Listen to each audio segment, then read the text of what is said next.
একটা মা তার সন্তানকে বুকের মধ্যে নিয়ে কাদার মধ্যে শুয়ে আছেন, নিচে কাদা এবং পানি, মা তার সন্তানকে বুকের মধ্যে জড়িয়ে ধরে শুয়ে আছে। উপর থেকে ঘরের ছাউনিটা ভেঙে পড়েছে ধরে, তারপরেও নড়তিছে না। মা বলে আমার জীবন যাই যাক, তারপরেও যেন আমার সন্তান বেঁচে থাকে। চিৎকার করে বলেন আল্লাহু আকবার। এটাই হলো পৃথিবীতে মায়ের ভালোবাসা। স্ত্রী বলেন, সন্তান বলেন, পাড়া প্রতিবেশী বলেন, বন্ধু বলেন, কেউ প্রকৃত ভালোবাসে না।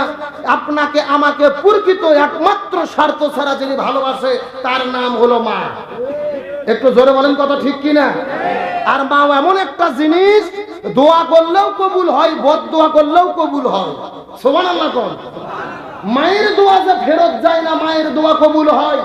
তার বাস্তব প্রমাণ ভূমিকাতে একটি কথা বলে সামনে চলে যাব। আপনারা দেখেছেন এক সপ্তাহ আগে বাংলাদেশের একটা এমপি মারা গেছে, ঝিনাইদহ কালীগঞ্জের 4 আসনের এমপি আনোয়ারুল আজিম আনার তার নাম। এই লোকটা মৃত্যুবরণ করেছে। সেই ভারতের কলকাতায় মৃত্যুবরণ করার পরে লাশ খুঁজে পাওয়া যায়নি। প্রথমে বলল 80 টুকরো করা হয়েছে লাশ, টুকরো 80 টুকরোর এক টুকরোও পাওয়া যায় নাই।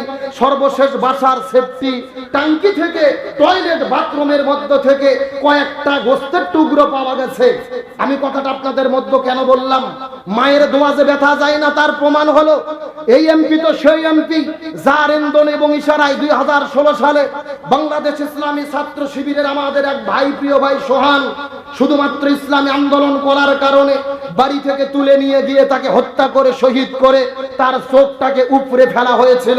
সেদিন সোহানের মা কান্না করে করে আল্লাহর কাছে বিচার দিয়েছিল, আল্লাহ আমরা মাজলুম, এই দুনিয়ার মধ্যে কোনো বিচার পাবো না, আল্লাহ তোমার কাছে বিচার দিলাম, তুমি বিচার করো। শহীদ সোহানের মা আল্লাহর কাছে বিচার দিয়েছিল।